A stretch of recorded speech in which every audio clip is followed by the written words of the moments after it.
ボンジュール。パリプロムナードチャンネルへようこそ。今回の動画ではホリデーシーズンの美味しいものをたっぷりとご紹介いたします。年の瀬恒例の食品の見本市、ワインの見本市、加えてアルザス名物のお菓子の美味しいパン屋さんも訪ねます。動画の終わりには購入品の紹介、そして我が家のクリスマス飾りもご覧に入れます。どうぞ最後までゆっくりとお楽しみいただければ嬉しいです。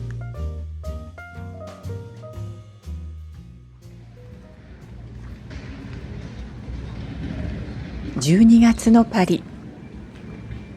この時期、お日様が出ている時間はとても貴重です。私はいつものリュクサンブール公園に来てみました。年の瀬だからでしょうか、あるいはこの寒さのせいでしょうか、歩いている人たちが他の季節に比べて少ない印象です。では、パリの人たちはこの季節にどこにいるのかと言いますと、例えばこんな場所です。パリ17区のエスパス・シャンペレという見本市会場で開かれる食品サロン。例年12月の数日間行われます。さしずめ、年末のごちそう探しの場所と言えるでしょうか。2年ほど前に友人のアコさんに誘っていただいて初めて体験してみました。外がとても寒い分、あらゆる美味しいものを集めたこの場所の熱気がとても印象的でした。今回もアコさんと一緒にこの見本市を楽しみたいと思います。pecorino parmigiano, la bonne charcuterie, des bons sandwiches, des bons saucissons。そうそう、一昨年来た時はこのお菓子のブースは初日で完売していて、商品が残っていなかったんです。なるほど、これがその人気のフランなんですね。パリにはすでに美味しいもののお店がたくさんありますけれど、この見本市のいいところはフランスの地方や外国の商品で、普段はパリでは手に入りにくい商品を実際に味わってみて購入することができるというところです。例えばこちらのチョコレート屋さん、私は初めて見る名前のお店です。ル・マンに拠点を持つお店なんですね。私たちの隣でお買い物をしていたとても素敵なフランス人マダムがこちらの常連のようで、そうそう、これがとっても美味しいのよと教えてくれました。彼女は日本に暮らしたことがあるともおっしゃっていました。そういうやりとりがあるのも見本市の楽しみだなと思います。こちらはブルターニュ地方はなんとの名物菓子ですね。このニンニクが見事ですね。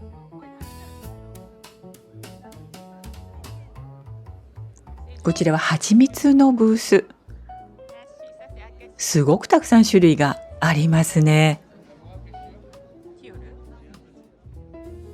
最近はフランスでもこのように和牛をよく見かけるようになってきました。このお肉の霜降り具合が見事じゃないですか。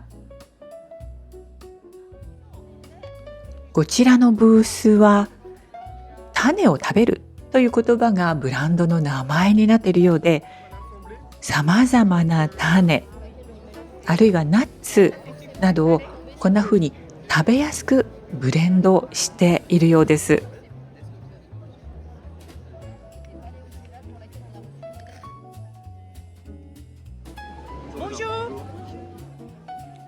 コさんが目指していたブースの一つがこちらです。ここでは乾燥させたハイビスカスを売っていました。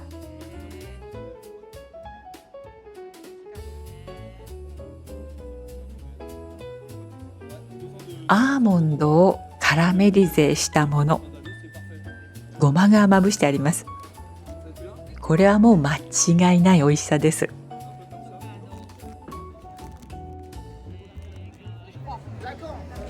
ホリデーシーズンのごちそうの定番の一つがサーモン。こちらのブースのスモークサーモン、試食させていただきましたが、すごく美味しかったです。このリエットも美味しそうで気になりますね。和牛のステークアッシェという看板に私たちはとても惹かれました。お肉の塊からこれを作って販売していたんです。ブルターニュで和牛を育てている生産者さんのブランド。試食させていただいたこの一口でクオリティの高さがよくわかりました。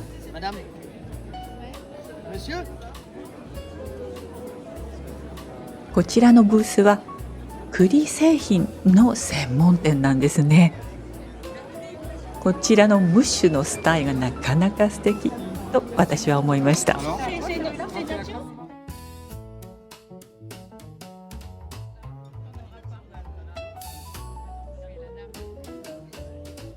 私の今回の目的の一つがオリーブオイルを買って帰ること。ちょうどオリーブオイルが切れたところだったので、この見本市で気に入ったものを買っていきたいなと思っています。こちらはギリシャの生産者さん。一つのブースでも数種類のオリーブオイルがあって、それぞれ風味が違います。こちらのブースのオリーブオイルもすごくクオリティが高いなと思いました。Oui, c'est marqué olive noire dessus. Mais l'huile n'est pas noire, hein. L'huile est jaune. C'est vrai. Déjà, enchanté, moi c'est Laura. Prenez la petite cuillère. 02, c'est les taux d'acidité de l'huile d'olive. C'est pour ça. このチャーミングな女性ご自身がオリーブオイルの生産者さんなんだそうです。私はこちらでもオリーブオイルをテイスティングさせていただきました。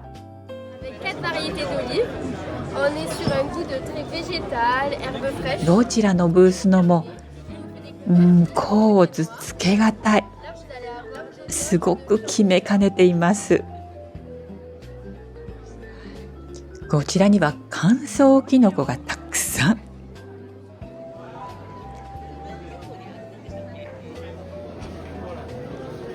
そしてこちらはキノコの帽子をかぶったスタッフの方々が本当に陽気なんです。売っているのはキノコを素材にしたオリジナル商品、セップのソースキットです。この濃厚な香りたまりません。キノコの帽子をかぶったムシを移していたら、次はあなたがかぶらなくちゃいけないよと彼、こんなことになりました。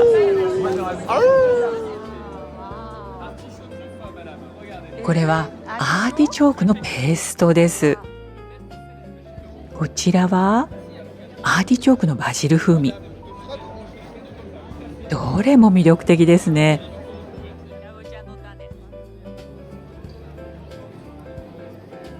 こちらはかぼちゃの種の専門店なんだそうです。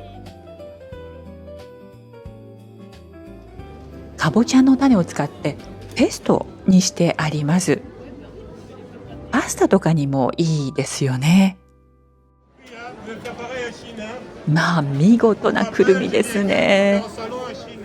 ロカマドゥールからの出店者さん。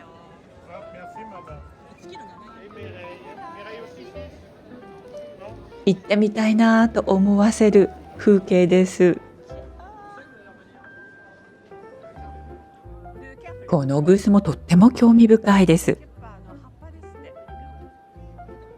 ここに並んでいる3つの瓶、左のケッパーは馴染みがありますが、クリストマリンヌという海辺の岩場で採れる植物、そして右側がケッパーの葉っぱですって。私たちが一昨年も立ち寄った蜂蜜のブース、この写真からも生産者さんがこうして出店しているんだなっていうことがよくわかりますよね。ここのパンデピスもさすがに蜂蜜の生産者さんが作るだけあってとてもしっとり濃厚なんです。ここにもくるみの専門店がありました。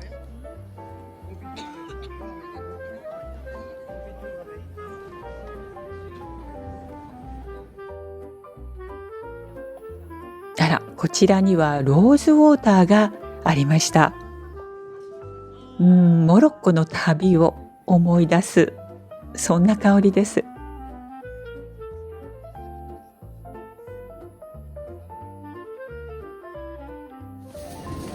Je vais les couper un petit peu pour arriver à 10 euros chacune. Je coupe un peu pour arriver à 10 euros. Ah oui. C'est ce qu'il y a de plus important là-bas, la vanille et le cacao. Merci beaucoup. Ils font partie des meilleurs cacao d'Afrique. Ananas bio. 私たちがぜひ訪ねてみたかったのがこちらのブースです。ベルガモットの生産者さんのブースなんです。イタリアからいらっしゃっているそうです。ベルガモットというと、私はアールグレイの紅茶のあの香りが思い浮かびますが、果物のベルガモットそのものを見たことがなかったので、新鮮な体験でした。ふわっと爽やかにしてくれるこの香り。映像からもお届けできるといいんですけどね。ところで、このムッシュ、俳優のロバート・デ・ニーロに似てると思いませんか？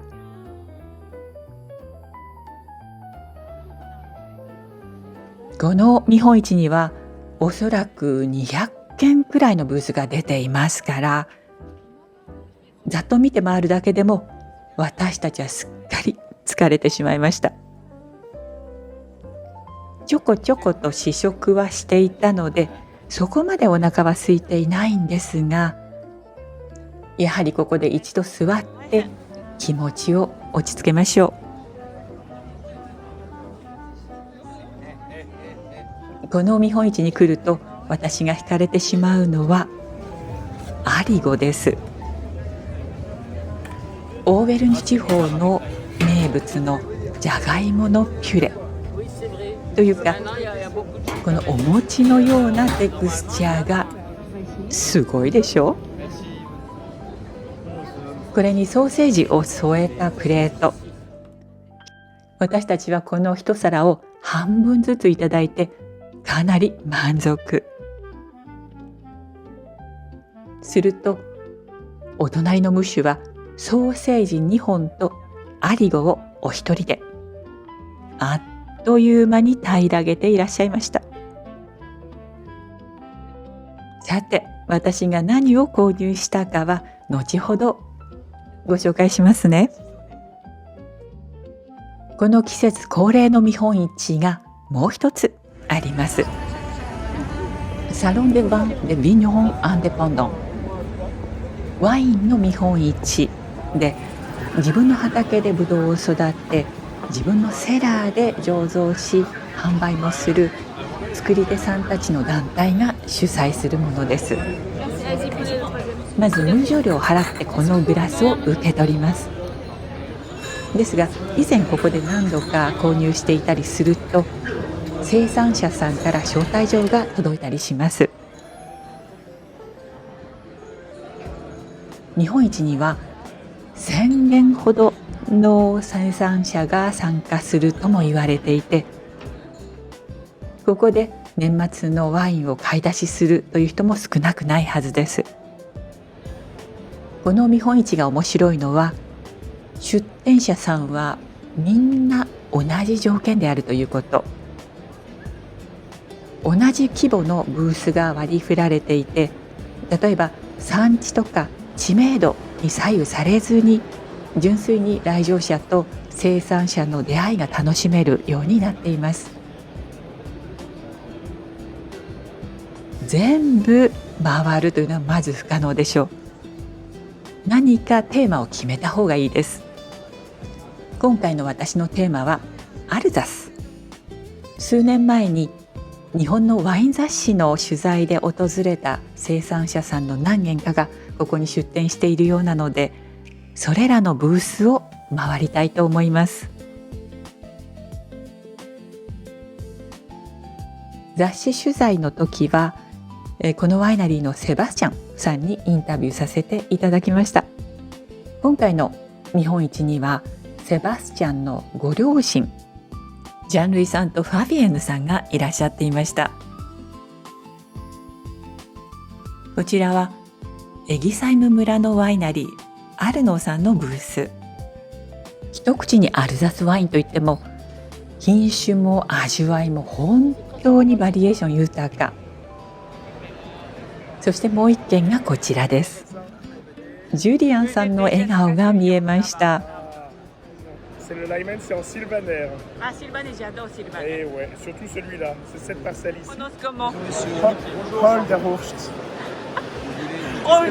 Holderhorst, le bosquet de Sureau. Ah oui, c'est ça. Ah oui, c'est très poétique. Hein. アルザスの地名、私はなかなか覚えられないんですよね。Et on est juste ici dans le 彼のワイナリーがある村には確か自動車のブガッティの拠点もあったはず。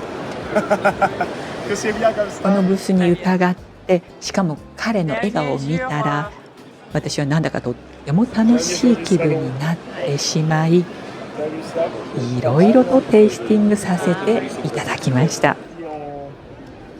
彼のワイナリーはアシェットのワイン本でも高く評価されているようなので、私もすごく嬉しくなりました。Sayonara. ほんの少しずつでもテイスティングを重ねると酔いが回ってきています。そしてついつい買い物が大胆になってしまいました。結果はご覧の通り、なんだか気分が良くなって予定よりたくさん買ってしまいました。楽しいには違いなく、1年に一度こういう機会もいいかもと、また来年も来ようと思っている私がいました。昨年のこの時期、私はアルザス地方のクリスマスマーケットにいました。その時の様子はすでにこのチャンネルでご紹介しています。概要欄にその動画のリンクを添えておきますので、ぜひご覧になってみてください。アルザスの伝統菓子といえばクグロフ。これから私が訪ねるパン屋さんでは、一年中美味しいクグロフが店頭に並んでいるんだそうです。パリのメトロのポートドレという駅で降りましたが、私この駅を使うのは初めてのことだと思います。少し前にパリのお友達の家でとても美味しいディナーの会にご招待いただいたんですが、そこでいただいたクグロフがとっても美味しくって、私は今までで一番美味しいクグロフと思ったくらいです。それがこちらのパン屋さんで作られていると教えていただいたので、初めて来てみました。お店の佇まいがすでにとても好もしい。なるほど、クグロフがこの店の名物ということがわかるショーウィンドウです。しかもこの新聞記事を発見。ル・フィガロでパリのクグロフの名店として堂々と紹介されていたんですね。このお店の名前はバンデルメッシュ。ステファン・バンデルメッシュさんが開いたお店と聞きました。さあ、中に入ってみましょう。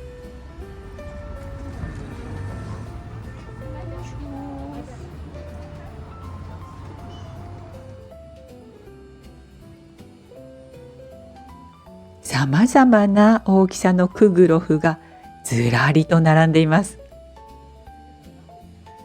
ここでは重さによって値段が違います。つまりそれぞれ好みの大きさのものが買えるわけなんですね。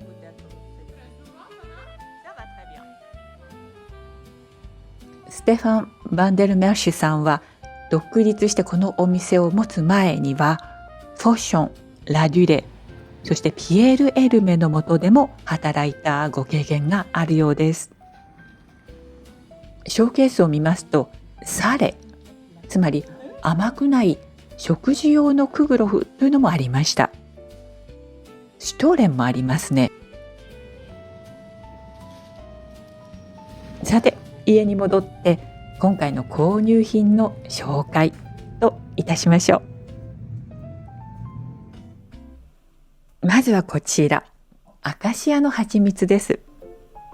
これは一昨年購入して本当に美味しかったのでリピートです。そしてこちら、ロバート・デ・ニーロニのイタリア人ムッシュのブースでベルガモットのジャムを買いました。ヨーグルトに混ぜていただくのが美味しいのではないかなと早速試してみました。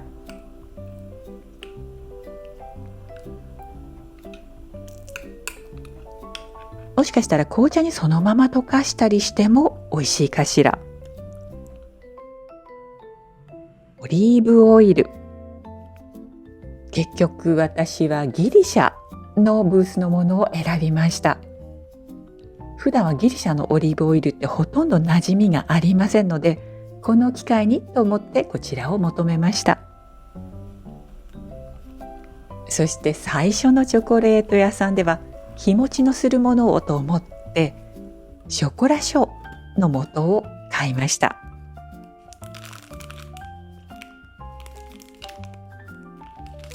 この中身はすでにお砂糖も配合されていて、温めたミルクに溶かすだけで手軽にショコラショーが楽しめるというものでした。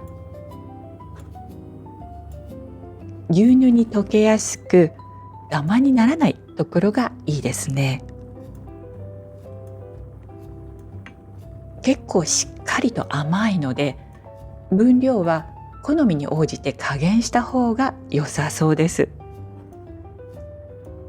そして絶対買って帰りたいと私が思ったのがこれです。和牛のステークアシェ、アンディーブと人参のブレゼとともにいただきます。ペッパーのお酢とお醤油少々を肉の焼き汁と合わせてソースにしました。このジューシーなお肉、大満足のディナーとなりました。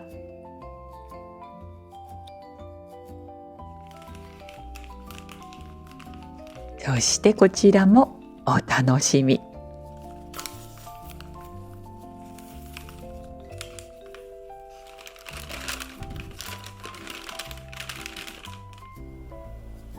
市販のクグロフは割とパサついたものが多いなという印象があるのですが、こちらのお店のクグロフはしっとりとしていて、しかもオレンジの花の香りがふわっと立ち上ってくるんです。どうやら焼き上げた後、オレンジの花の香りをつけたシロップに浸しているようなんですね。リピートしたくなるクグロフです。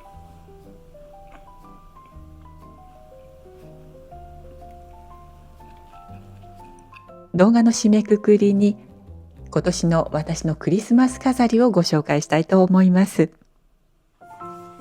パリ郊外のセーヌ川沿いの町に住んでいる日本人女性が私にこれをくださいました。彼女の家の庭の木を剪定したばかりというみずみずしい枝。クリスマス飾りになるかなと思ってと嬉しいお心遣いをいただきました。十数年前になるでしょうか。ノルマンディ地方のある村のフリーマーケットで私が購入していたピッチャー。いよいよ出番かしら。そしてこちらもっと前、おそらく20年くらい前でしょうか。ベルリンに暮らす友人クリスティーヌのファミリーを冬に何度か訪れていたのですが、私はその度に彼女と一緒にクリスマスオーナメントの専門店を訪ねるのを楽しみにしていました。そこで購入していたお気に入りのクリスマス飾り、数年ぶりに取り出して飾ってみようと思います。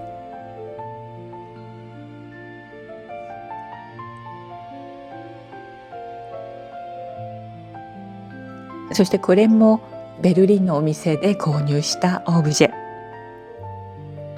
中にお香を入れて使えるものなんです。